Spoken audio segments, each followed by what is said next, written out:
Hello everyone, welcome to my channel. My name is Urvi and I create regular videos on immigration in Canada, tier to PR pathway and lots of other interesting topics. So in this video what I have brought to you is an understanding of what is GCMS, how to apply for GCMS notes, and how to make sense of GCMS notes because it is almost over 120 pages long document, and how to really make sense of the GCMS notes. So all you need to know about GCMS in this video just for you. So stay tuned and keep watching.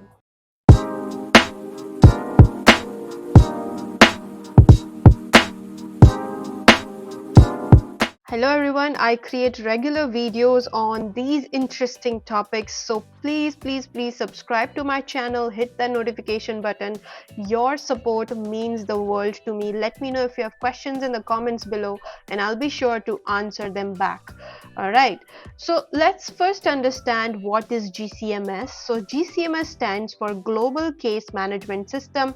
It is the one and only software system used by Immigration, Refugees and Citizenship Canada, so IRCC, and also Canada Border Service Agency, which is CBSA, and they use this system to track and monitor and update each and every application which is submitted to IRCC. So all your applications such as immigration, your visa, your PR, your citizenship, all of them are within this GCMS system. Now the system contains a detailed record of each applicant's file, including any correspondence to and from IRCC, documents received from the applicant, detailed notes from the officers reviewing the file, and other relevant information. So that's why it is very important to understand what is GCMS and how powerful tool this is. And GCMS notes are considered to be the only option for applicants to get the most accurate and exhaustive view of their immigration file.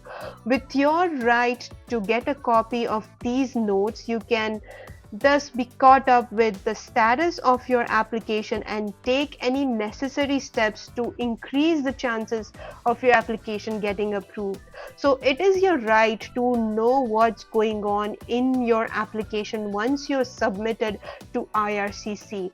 And that's why IRCC gives you a right to request for GCMS notes, and that's why you can keep a tab on what's happening with your application, what are the notes from the reviewing officer, what information is missing, did you miss out on submitting anything which the IRCC officer might have listed in his notes, and if you then catch that, then you can submit it using a web form and make sure your file is up for success and you are doing the needful to make sure you get your permanent residency or the visa or work permit, whatever that case is, you get the result outcome out of this whole GCMS notes, right? So that's the motive behind it.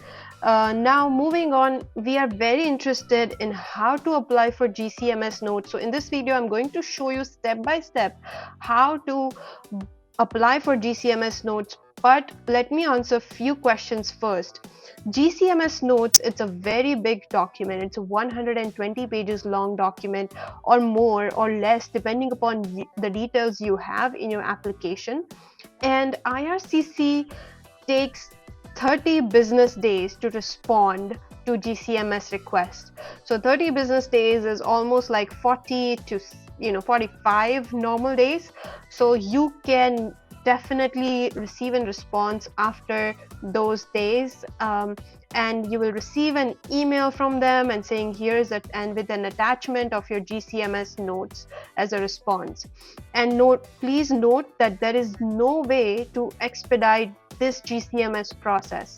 Hiring a lawyer or consultant will not add any value in this process. Alright, before I show you how to do, how to apply step by step, I have few more myths which I want to debunk.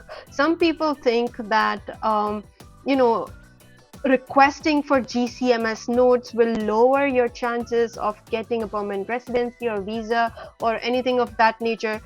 That's absolutely wrong. It does not impact the decision on your application. So GCMS notes is only for reviewing your status. As I said earlier, it gives you accurate and detailed status of what's happening with your application. And later in this video, I'm going to show you examples of how the GCMS notes looks like and help you understand main key sections of GCMS notes and how to make sense of it, right? So I'm going to help you step by step way through it, right? So let's go to this link. Let's click on this link and start the application process. All right, I have clicked on the link and it brought me to this page, how to make a request under Access to Information Act. So here in Canada, you have the right to understand what's happening in your application under the Access to Information Act. And notice that the fee of this request is $5. So at the end of the process, you will have to pay $5 using your credit, debit, or any other payment method, and which is not at all a big sum. It's a very minimum amount which IRCC needs to do your processing. So once you get here, scroll down, you will see this Apply Online button. Click the Apply Online button. Now you will be rerouted English or French, so I'm going to choose English. Once I select English, I will be redirected to this page saying Access to Information and Privacy ATIP online request. So this is where your GCMS request begins, okay? And it's asking you all this question. Did you know that you have the access to privacy service and you can online apply this online, and all this information you can read it. Go down here and click on next. And then once again, there is this privacy notice. I highly encourage you to just read through everything here. And then usually I do like I have read. You have no other option. You have to click that you have read, understood, and agree to privacy notice and continue. So once you continue, now they will be asking you certain questions, and this part is really important. So the first question they are asking you is, please select the department where you would like to submit an Access to Information privacy request. So here it will be IRCC. So click on I and you will get IRCC Canada. So that is what it is. And then it's saying that immigration, IRCC is responsible for immigration, passport program and services. Before you submit your Access to Information request, please follow as appropriate. For online application, do that. For ETA, so here they're asking you to make sure you know the current status of your application, and you click that I agree that I have read and understand the steps. So you click then. And then down below, you have to fill in more information about you. So here in the drop down, are you a Canadian citizen, permanent resident, or individual corporation currently present in Canada, or none of the above? So you have to be either a Canadian citizen, PR, individual, or corporation currently present in Canada. So if you're not yet a PR, this will be the category you will choose. If you're already a PR, then you'll choose this category. So most of you would be this category, so I'm choosing this. You will add your family information. So I'm just gonna put few things.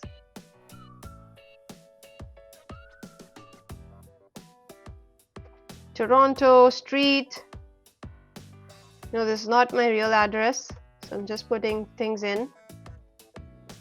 Toronto,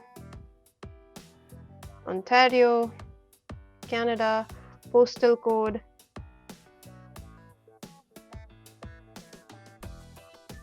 Right?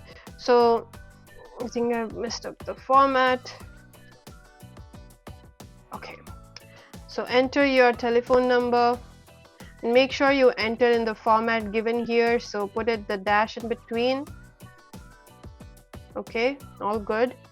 So looks like all the information is there. Enter your email address. This is my fake email address. because I'm just showing you how to do this process step by step. Are you requesting the information on your behalf? And you have to say yes. Select the category that best describes you.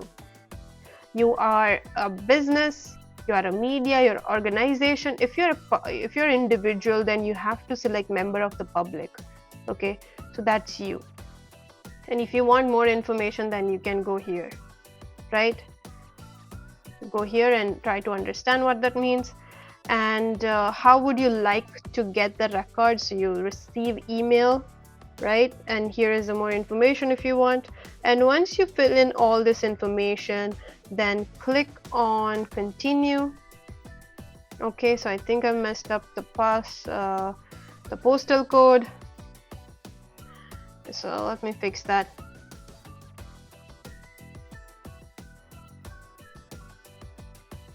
Okay, now moving on, continue. I am into the next section, which is act and record selection. So here they're asking the question, what type of information are you requesting? So personal information usually request under Privacy Act, there are no fees charged, and then the information under Access to Information Act is $5. So I recommend selecting the Access to Information Act and provide the $5. That is the route I've taken all the time.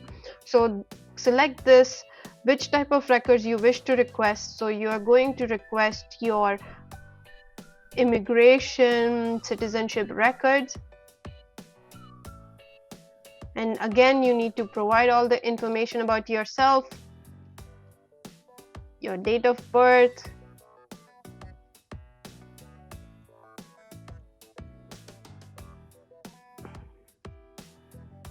and then your client number. So this is your UCI number. Okay, you will find your UCI number if you have a work permit, student permit. You'll find it on the top right section of your permits. So that is where you find it, and it's usually a number, and then you put that in here. And alias is if you use any other name other than your full name, then you can put it here, but it's not a mandatory field, so I wouldn't worry about it. And now here, what type of record would you like to request? So here you need to select permanent residency if it's a PR application, temporary residence if it's a visa, student visa, work visa, anything like that, express entry profile, anything of that sorts, right? So make sure you select permanent residency if you have submitted the documents to IRCC. If it is still in a profile format, so if you're applying under express entry and just your profile is there, then you can select this. But most cases, if you have submitted your documents to IRCC and you want to understand your detailed record, then go with permanent residence. And then which specific information are you looking for? So here you will choose the status update of files for refusal officer's electronic notes. Okay, so this is the detailed status of your officer's electronic notes, everything that you need to know. Now file number. File number is usually part of your acknowledgement of receipt, or in other words AOR. So whenever you submit to IRCC, you receive a letter that yes, we have received your application, and then they give you an application number. So that is this number. Okay, so once you put your application number and then you write your details that dear officer, I am requesting for the status of my permanent residency, and then you can provide more information like passport number. You can provide more your detailed information so that it's easier for them to track your application. And just say a couple of lines on why you need to understand more about your application, that it's taking very long, so I'm anxious, I want to understand what's going on. You can write whatever you want within 500 character limit, and then hit continue. So yeah, I think I put this information in a different format, so I'm just going to change the format here. Yeah, it looks good. Continue. Actually, this is not a mandatory field, so I'm just going to remove it so that we can move forward with this. And then attach document. So here, this is an optional, like if you want to attach any documents, you can. Now it's not mandatory. Even if you don't attach anything, you'll receive your GCMS notes, but if you want to attach, then you can attach your AOR or your application details, any other like passport or any other information which you think they can benefit and identify your application and give you more information about it, right? So it's totally optional. And now once you go ahead, you continue, and finally you review and validate. This is all the information you added. You review everything, you review this, you attach, and I certify. You select all of this, security questions, and then you certify that the information provided is true and continue. And once you continue, they will ask you for the payment, $5 payment, proceed to checkout. And now when you proceed to checkout, they'll give you an option and complete the payment process, and the request will be submitted. So guys, this is your step-by-step process of GCMS notes. If you didn't follow, go back, review the whole process. If you have any questions, let me know in the comments below. I'll make sure I reply them each one of the questions sooner or later, right? So make sure you ask your questions in the comments below. Okay, perfect. So that was step-by-step process of how to apply for GCMS notes. And now let's understand how to make sense of GCMS notes, because the GCMS notes in itself is a very complicated document, over 100 pages, minimum 100 pages depending on our application. So I have an example just for you. I have hidden all the private information, but you can tell. So once you receive your GCMS, it will be a big PDF, and you will get all the information such as when did you apply, what is your application number, when it was created, which office was working on it, and then what is its status. So notice that here the status is in progress. If it's completed, the status will be completed, but usually you will receive in progress, because it's you want to understand the status only when you are not receiving any response from IRCC, right? So that's the case here. The category here is CEC, and this is applicable for any category. So even if it's TR to PR pathway, you can go ahead and mention in the notes that this is the application and a TR to PR pathway, and try to submit the GCMS notes as well. So that's that. And then all the other information about this individual who submitted the GCMS notes. So this is the first section. Now there's a lot of such information. Each and every data point you enter on your PR application is recorded on the GCMS notes. So that's why it's very complex to understand, but I'll help you. Once you understand the first page and verify that your first page looks good and all the information is about you, then you scroll down all the way down and slowly go back up. You will notice this next section right here, which will be your eligibility section, where the visa officer makes detailed notes about your file and explains what's going on your application. So I'll read their comments right here so that you understand what kind of notes are available for you in the GCMS notes. Okay, so for this GCMS note example, the notes here is that we received the application on this date. Having analyzed this application based on the documents submitted by the applicants and the information contained in the file, I make following recommendation. And here is the recommendation. Recommendation is pass, which means it's a good sign. Everything is looking good.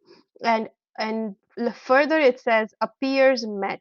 So IRCC officer thinks that this individual meets the criteria, and then later this says CEC minimum requirements appears met, ready to finalize RPRF, which is landing process, ready to do the landing process, which is the last step in the PR application. Okay, later then they say about CRS, the score was The ITA for this individual was 491 score, and the CRS cutoff score for that draw was 476. So this individual is applicable.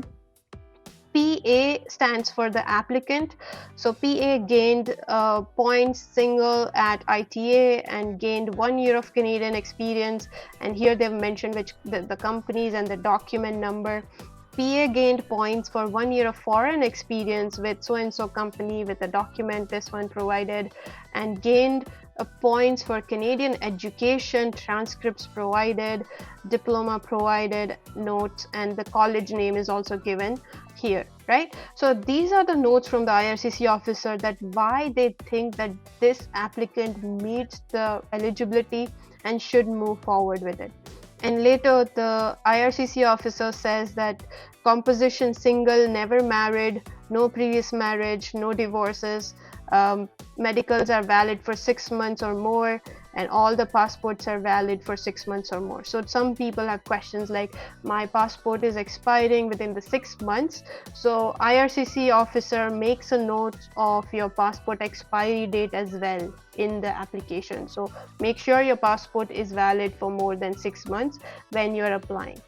And in the experience section here, there is more information about whether this individual's experience is meeting the required information. So these are all the notes the IRCC officer typed in, and this is valuable information for this application. So further it says it appears to confirm employment declared throughout the specified period, and provides a job description which is consistent to the lead statement and the main duties set out in the NOC category.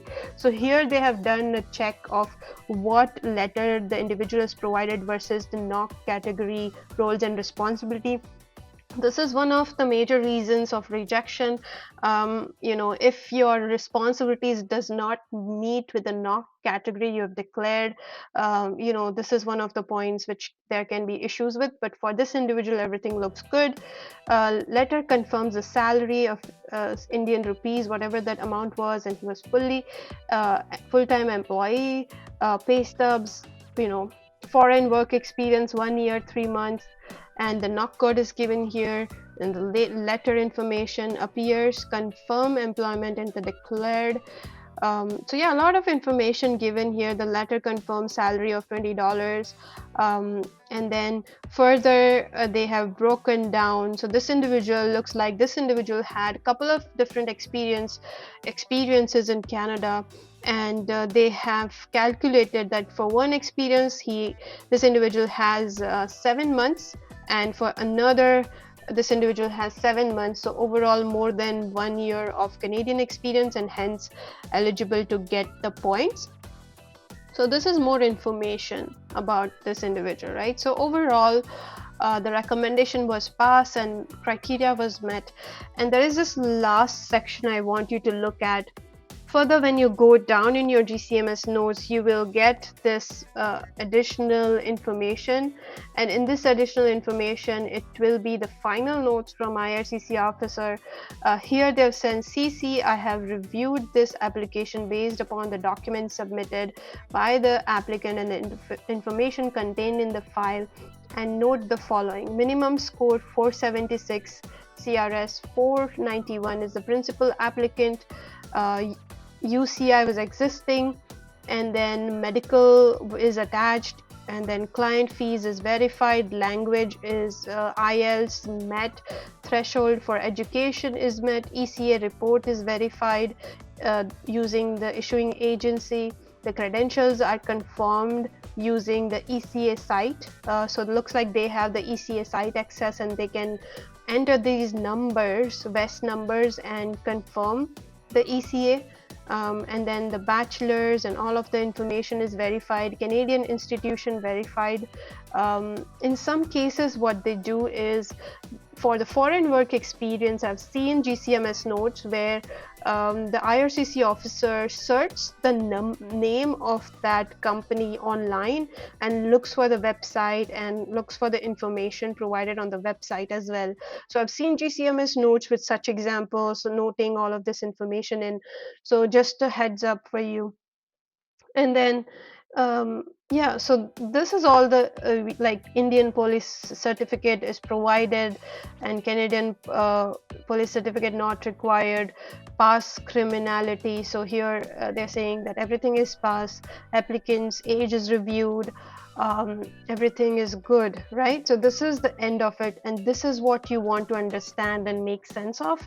And if everything is looking good, so far for this individual, I did not come across any negative comments.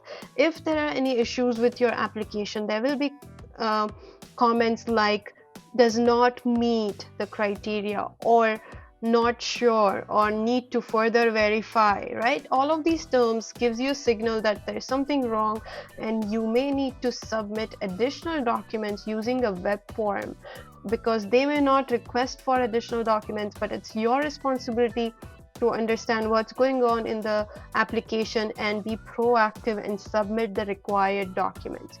Okay, so that's all about GCMS notes. I hope I have clarified all of your questions around GCMS notes. If I missed on anything, I definitely understand it very well, so let me know in the comments below. I'll be more than happy to answer your questions in the comments. And if you are with me thus far, please make sure and subscribe to my channel. Leave me a like, that means a lot, that supports my channel. Thank you so much once again. Please take care and stay safe.